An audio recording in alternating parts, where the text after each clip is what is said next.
The wait is over. GG Jackson is a Tar Heel. Folks, listen to me. The Hubert Davis train is leaving the station. Now, if you haven't gotten on board yet, there's still time, but you better hurry because this thing is rolling right now. Hubert Davis is connected to the past of North Carolina basketball. He is the present, and you better believe this man's going to be the future. This thing is going.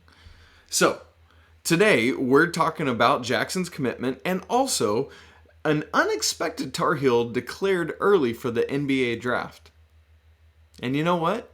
It's a smart move. We're going to talk about all of that on today's episode of Locked On Tar Heels. You are Locked On Tar Heels, your daily podcast on the UNC Tar Heels. Part of the Locked On Podcast Network, your team every day. Hey there, it's April 28th, 2022, the Thursday edition of Locked On Tar Heels. Welcome in. I'm your host, Isaac Schade, writer for Sports Illustrated's All Tar Heels site, and I want to thank you for making Locked On Tar Heels your first listen every single day. Please don't forget that we are free and available anywhere you get your podcasts. Also, for those of you watching, thanks for making this your first watch of the day. Please go ahead and subscribe, hit the like button, ring the bell so you get notifications anytime a new episode drops. Also, I was looking back, the most comments we've ever had on a show is 200, and that is insane. And here's what I want to do. I want to get to the point where we're beating that on a consistent basis. Why? Let me tell you. This isn't just us talking about sports and me trying to keep you informed or entertained about what's going on in Carolina. We're trying to build a community, a family here where we have conversations and we talk about the ways in which sports bring us together. We talk about the stories of these young men and women that play these games we love and how that makes us feel and how that makes us a community in one. And so would love to just have all sorts of great comments and people responding to each other. And man, what a cool way to do things, especially as we're celebrating this GG Jackson commitment. I'm going to have some fun interactive stuff later in the show today that we can do. So make sure you're dialed in, commenting, and that will be awesome. Today's show is brought to you by Bet Online. Bet Online has you covered this season with more props, odds, and lines than ever before. Bet Online, where the game starts. Now look, usually I am not wearing Carolina gear or anything like that. I'm wearing a nice shirt, maybe a pullover or something, but I just thought, what an appropriate day to be rocking a little Carolina garb, little paraphernalia, so that we can celebrate GG Jackson being a Tar Heel. And so what I want to do in our first section today is just talk about, hey, what is it that Carolina is getting with this young man? And so I've just got 5 things with that I want to hit on. First of all, Carolina is getting a basketball stud. This kid, We talked about it earlier in the week, so I'm not going to belabor it. Go watch his highlights. That's all you need to do. It'll speak for itself. It jumps off the page. That said, one of the things I loved is that after his announcement and commitment today, GG Jackson did some interviews, and one of the things he talked about was some things he needs to grow in. And I think that to me doesn't show that he's not phenomenal. I think to me that shows a self-awareness of I'm already a ridiculously good basketball player, but there are other people out there better than me working every day, and so I've got to too. So some of the things he said he wants to work on are ball handling, his consistency when he's on the court. He talked about doing the little things to earn his playing time. Yes, you're hearing me correctly. This is a 5-star upcoming senior. He hasn't even played his senior year yet. Consensus top 10 recruit. That means any recruiting service you look at, he's top 10, including number 1 at Rivals. And despite all that, he's talking about doing the little things to earn playing time for Coach Hubert Davis. This kid is a stud, and he's only going to get better. Why? Because he knows that he hasn't arrived. He knows that he hasn't made it yet. He knows that he's got to work his tail off to earn all those accolades that he's already getting as this 6'9", 200-pound power forward who's going to come in and do it. I wish he was going to be in Carolina this year, but the spots aren't there, and he wants to take that extra time. but he's going to be able to come in and do some of those things that Brady Manek did. He won't be as efficient of a shooter right out of the gate, but he is a very capable shooter. He's incredibly athletic. He's long, and is going to be able to do some great things on the court. And so while we don't wish the upcoming season away because great things are happening, we've still got a long time, a year and a half essentially before he is playing for the Tar Heels. Second thing Carolina is getting in G.G. Jackson is a gentleman. As I listen to him speak, anytime I've heard him speak, including today, he's Mr. This and Miss That. And as a Georgia boy myself, I get that. From growing up, like if I didn't yes ma'am and no sir everybody from my elders to toddlers, my mom would have been all on me. And it's clear he's as a boy raised in the South himself, he's gotten a lot of that same training. He is very kind, he's thoughtful. He mentioned in his conversations coming from a two-parent home and his family, and that's not to say anything better or worse about somebody coming from a two-parent home or a one-parent home or foster care or guardianship or whatever it is. It's just that he acknowledged coming from a two-parent home, I'm very fortunate that my two biological parents are still the people that I grew up with. And he has learned from those things and doesn't take it for granted. And that's part of what I'm talking about of him as a gentleman. It's clear that his parents have poured into him, spent all this time with him, kept him level-headed, kept him grounded, all that hard work we just talked about a second ago. He talked about multiple times on Wednesday after his recruitment how important this family atmosphere was to him. He said he heard that from Simeon Wilcher, who had also committed prior to him in the class of 2023, and that's part of what brought him to Carolina. And he also talked about how he just likes to spend time with God. And I know not everyone out there listening is a person of faith, but it to me shows a level, again, of thoughtfulness, of mindfulness, of discipline, of being dedicated to something. And so you love that. So he's a stud, he's a gentleman, and you're also getting a student of the game. In just several things I've heard him talk about, it's obvious he's not just paying attention to the right now. He's paying attention to the past. He's paying attention to those whom have come before him. A couple examples of that from Wednesday after his announcement. He said very specifically that he had wanted to play for a black coach, and that was part of picking the Tar Heels and Hubert Davis.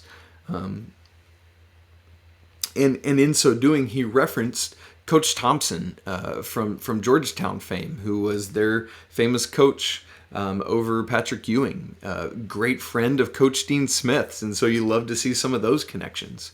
But what's neat about that is in talking about Coach Thompson, he talked about the relationship with Patrick Ewing, who, going back to Gigi being a gentleman, he called him Mr. Ewing, right? Like, wow, that's so neat to hear somebody just talking like that, but said that he believes that he could have a similar relationship with Coach Davis to Mr. Ewing and Coach Thompson. And so you love that. You love to see a young man just being a history buff of the game. And not that you have to have that, but I think it just makes a player, a student athlete, all the more well-rounded and accepted in everything that's going.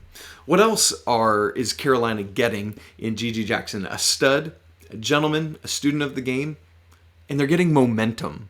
And I know I'm kind of pulling it in a different direction with that, but like like I said in the cold open, the train is rolling. Coach Davis has this great class of freshmen coming in from 2022, and I know there's been everything with the guys that Duke has got for 2023 and how Coach Shire has kept Coach K's recruitment going really well. But listen, G.G. Jackson picked Carolina, amongst other schools, over Duke. He picked him over the G League. Like, Coach Davis has things going. Keep in mind, who knows what he's going to get with NIL stuff, but that's part of it. And so now you've got already 2 5-stars in the class of 2023, both top 10, top 15 guys already. And today, Thursday, Coach Davis is keeping it going. The UNC staff is going to visit in home with the parents of Matas Buzelis, who is another top 10, 11 guy in the class of 2023, a strong forward. And so also, forgive me, I'm not sure yet precisely how to pronounce his name. We'll learn that in due time. But all that to say, the momentum is rolling, and it's going to keep rolling. And so you love to see that. And GG Jackson is just one more example. And then here's my final thing I want to say.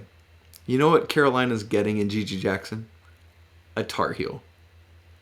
He gets it. You can just tell that he's somebody that gets it. Here's some of the things he said after his recruitment on Wednesday. Quote, "That's a basketball state, and I'm a basketball player," talking about the state of North Carolina, end quote. Another quote, "When you put on that Tar Heels jersey, that's pressure in itself," end quote. Actually, not end quote, because you know what? He went on to say, "But I feel like I can live up to the expectations," end quote. Legitimately this time. I'm not joking. Here's what is important to pick up on that. This guy gets it. He understands the history, the aura that surrounds the North Carolina program, and he wants to be part of that. And not just part of that, he wants to live up to the expectations. He wants to be that stud that we talked about at the beginning of this conversation. That is what GG Jackson is bringing. A stud, a gentleman, a person who has a history of a student of the game. He's bringing momentum, and he's a Tar Heel already as an upcoming high school senior. You love to see it. And so while GG Jackson seems like Carolina already, he's not there quite yet, but his commitment does help start to bring a little more shape to the not the upcoming 2022-23 team, but the season after that, the 2023-24 team. And you know what? Maybe it's too early, but I don't care. It's a great day, and we're going to look ahead to the 2023-24 team, what it's shaping up to be like, and what we can expect about that. And so we're going to talk about it in just a minute. But first, let me tell you about Bet Online. BetOnline.net is your number one source for all your betting needs and sports info. Find all the latest sports developments, league reviews, and news, including this year's basketball playoffs and the beginning of the Major League Baseball season. BetOnline is your continued source for all your sports wagering info, from live betting to playoffs, esports, and more. So head to the website today or use your mobile device to learn more about all the trends in action. BetOnline, where the game starts. Folks, for the first time ever, this is so cool, Locked On is hosting live coverage of the 2022 NFL Draft from our studios in Dallas. Pick-by-pick analysis from our local team experts and gurus. Got to see a preview of the set yesterday, about a 30-second video, and it just looks rad. I cannot wait to see it. So tune in tonight. Tonight begins the NFL Draft, all 3 days, as our draft team guides you through every pick and every trade in real time. Again, it all starts tonight, Thursday, September 28th, what on earth?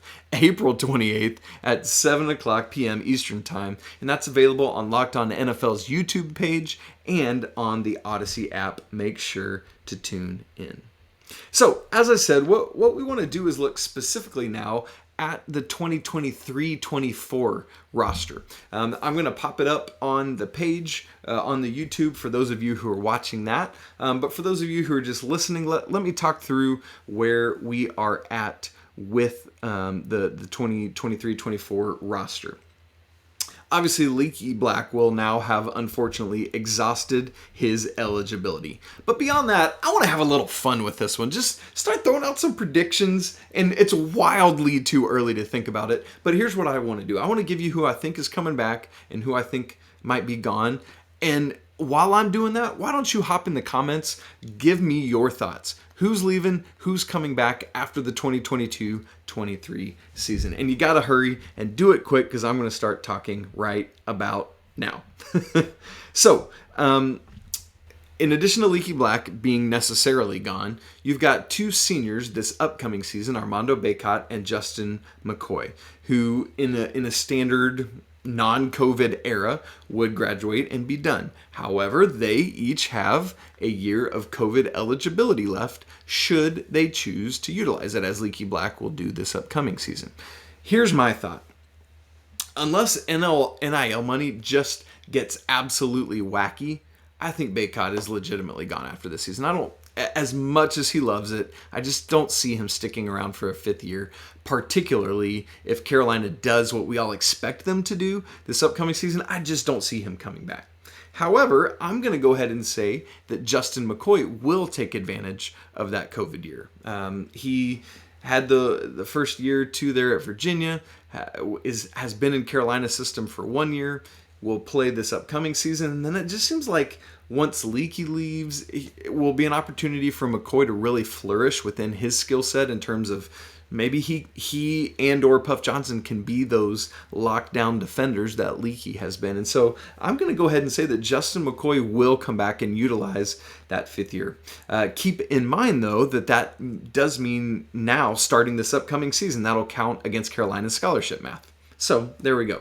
Okay, what about the players who will be upcoming seniors? That would be RJ Davis, Puff Johnson, Caleb Love, and Kerwin Walton.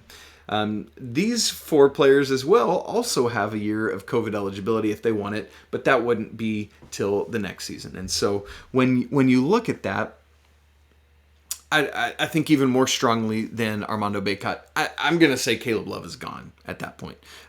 You expect him to have a stronger year this year, be wiser with the ball, all those kind of things, and just make more decisions and ultimately rise his way into a higher draft position. But I legitimately think RJ Davis will come back for his senior season.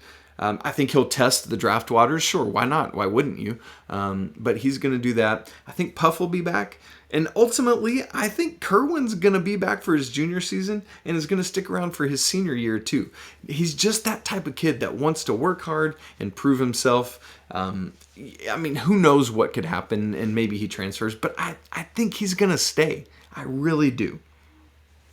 So, moving then to who would be juniors. That's DeMarco Dunn and Dontrez Styles. I don't see any reason why either one of them would leave unless Dontrez blows up and his athleticism gets him into a draft position and then he goes.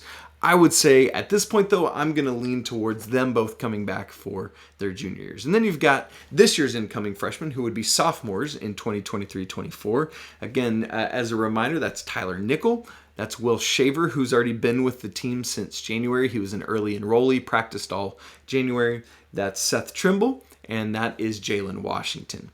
No reason not to think any of these guys aren't going to come back. You would expect all four of them to. However, you just don't know how somebody's going to pop or just blow up or go crazy. But keep in mind, NIL, again, that is a huge deal and is going to keep people in school. And so even if one of these four guys blows up, and even if they're just a fringe NBA draft prospect, you got to think they would now come back, especially with who's coming in behind them, who's still at Carolina. All sorts of great opportunities to play under the lights in front of a national audience all the time. And so I think that the vast majority of this roster will come back for 2023-24. Now, it's April 29th, right? We're so far ahead of it. There's no way to more accurately and legitimately prognosticate, but isn't it fun? And so I can't wait to read your comments, see what your thoughts are on that. And you know what? Let's take this one step further. Let's project the starting lineup for 2023-24.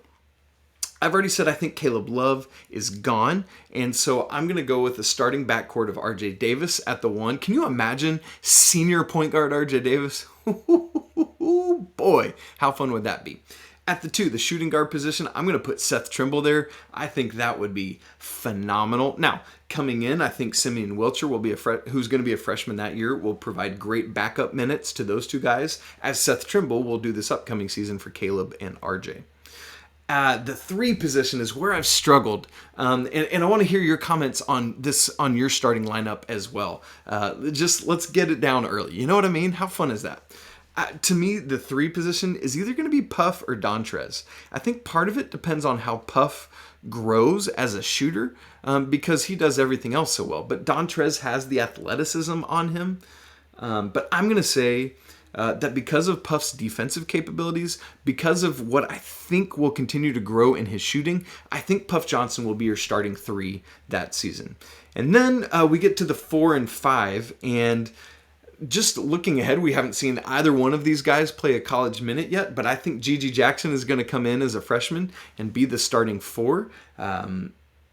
It just seems like he will have the skill set necessary unless it's Dontrez. Since that struggle with Puff and Dontrez at the 3, it could be that they both slot in at the 3 and 4, and either Jalen Washington, who I'm predicting is going to be the 5 at the starting position, or GG Jackson. But you hear in that neither of those guys, like there's no Armando Bacot type guy on the roster. Will Shaver is probably the closest thing to that, but to be fair, I think he's got a lot of development that he still needs to do. There's question marks coming into this season with Jalen Washington's health, but I think by his sophomore year, he'll be ready to go. So I'm going to say RJ Davis at the 1, Seth Trimble at the 2, Puff Johnson at 3, GG Jackson at 4, and Jalen Washington 5. With the caveat that Carolina has to get a legit big guy, whether that's through transfer portal, which would be ideal because a freshman big guy is just going to take so long to develop. The final thing I want to talk about with that 2023-24 team right now, and I'm going to switch to a different chart, and you're going to see it's a little more rainbow in nature, but you're going to see what the scholarship availabilities are over the course of the next 5 years. Now, this is just the availability that players have. Obviously, there's going to be transfers. There's going to be people who leave early for the draft.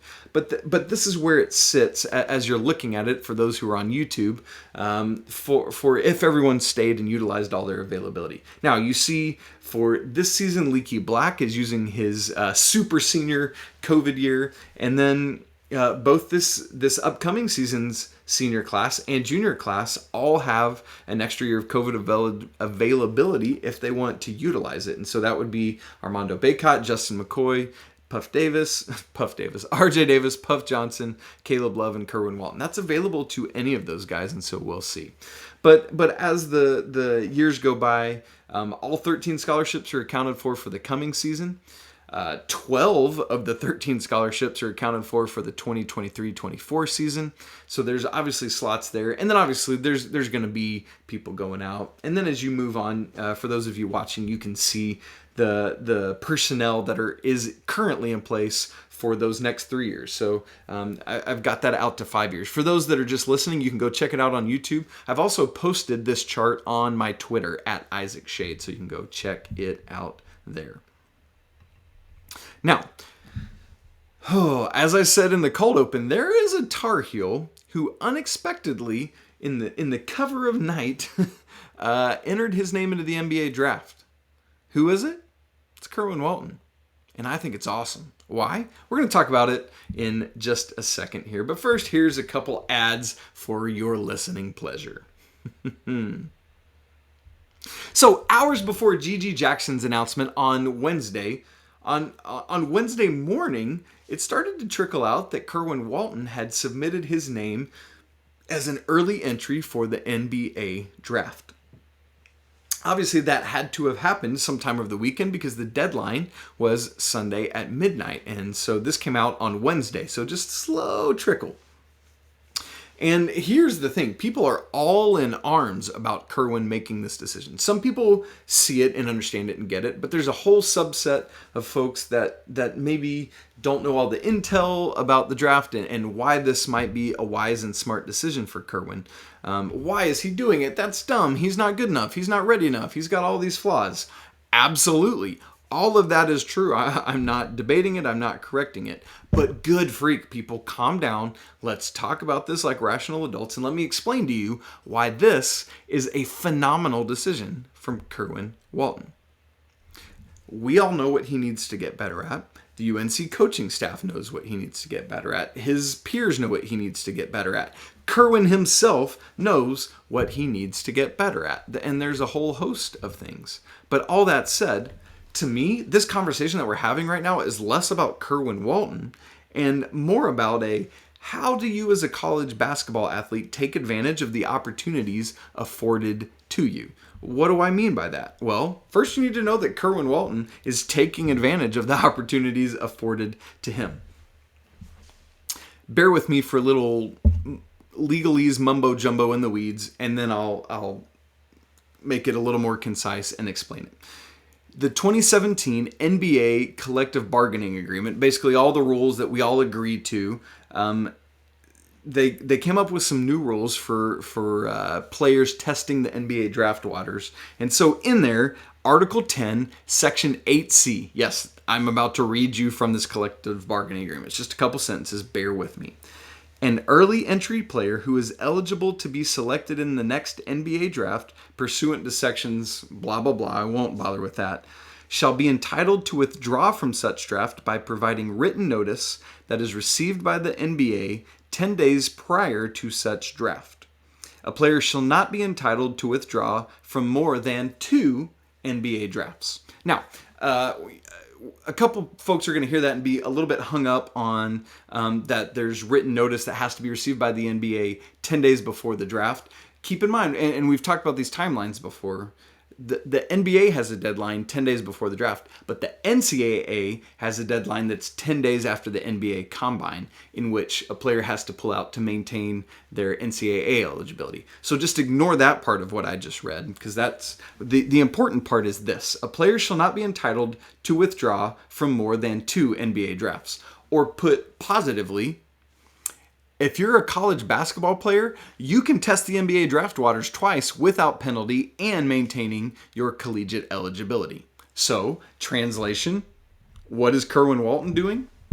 Exactly what every college basketball player should be doing. Why would you not take advantage of the opportunity to gain invaluable insight and wisdom about your employability from your potential employer? Right? Again, if you're listening, if I'm a college basketball player, here's what I'm going to do. Think about it. Freshman, sophomore, junior, senior, and maybe a grad year if you needed it or redshirted or whatever. If you have 2 opportunities to test the NBA draft waters and come back, you've got 3 off seasons, right? Between your freshman and sophomore year, between your sophomore and junior year, and between your junior and senior year. Now, there's some people who we just know are going to leave. The one and dones or somebody that might be a 2 and done, and that's great and fine, and you test whenever you want to, or you don't test and you just, hey, I'm going, peace out, it's been real. But for those who might project to be a 4-year player, similar to Kerwin Walton, RJ Davis, for example, maybe even Puff Johnson, you finish your sophomore year, you've got 2 summers left. Why would you not declare right after your sophomore year and again right after your junior year? And then learn everything you can. If you get an invite to the combine, go. Do it. Learn all of that. Get feedback. And then come back to school. But here's the thing. I'm not doing that and trying to be deceitful about it.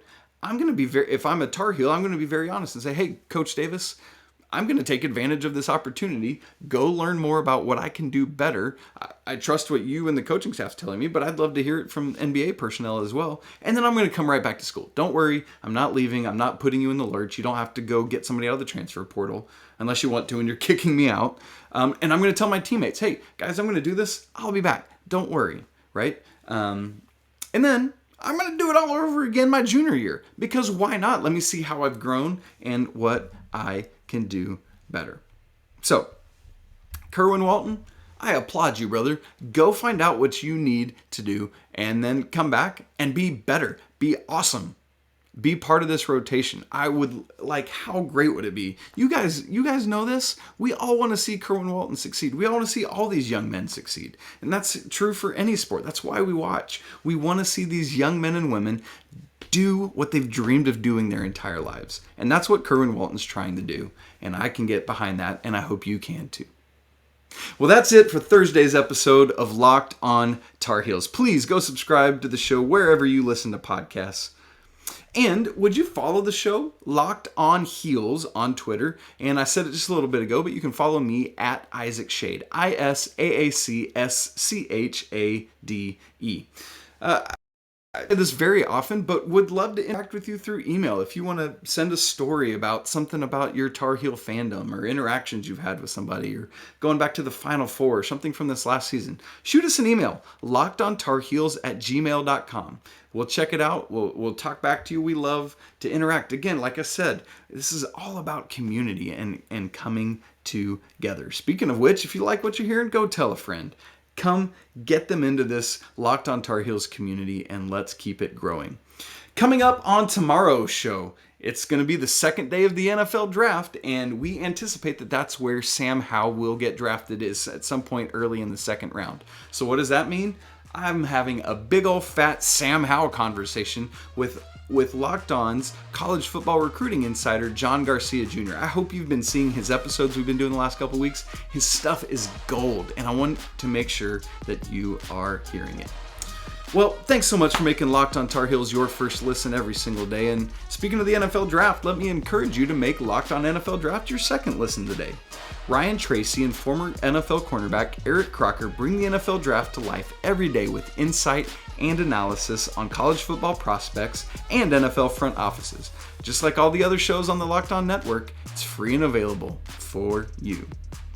So, folks, thanks so much for spending part of your Thursday hanging out with me. As always, it means the world, and I love it. It's so great to get to talk Carolina sports and how that can bring us together as one. And hey, remember, Gigi Jackson knows this now too, but it's always a great day to be a Tar Heel.